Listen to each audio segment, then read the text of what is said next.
Seigneur, nous consacrons ces ouvrages au nom du Père. Le monde scientifique congolais, de nouveau enrichi des deux ouvrages.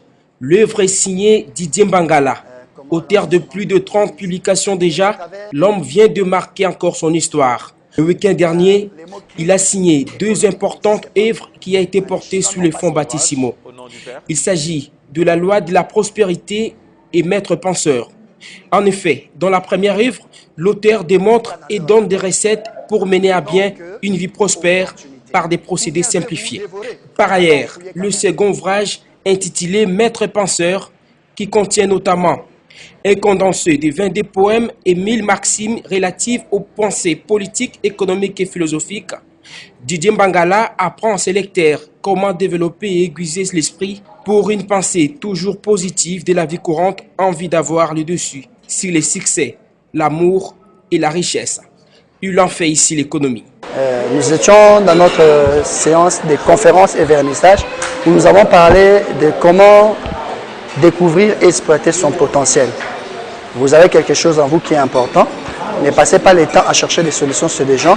La vraie solution se trouve en découvrant ce que Dieu a placé en vous.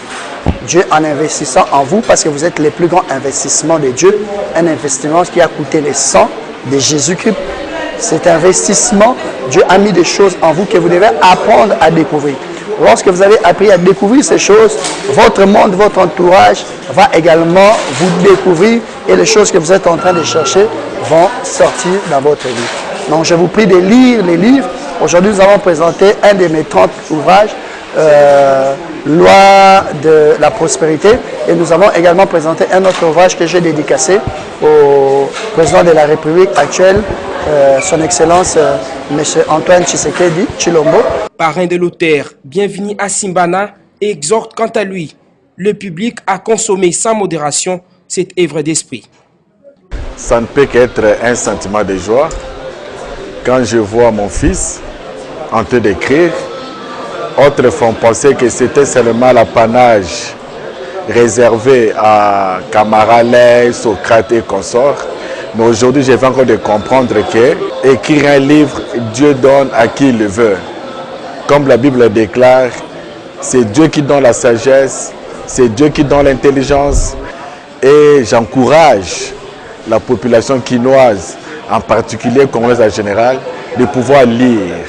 Comme l'orateur l'a dit, dans Apocalypse 5, 1 à 8, où la Bible déclare, il y a des livres. Donc tout se cache dans des livres.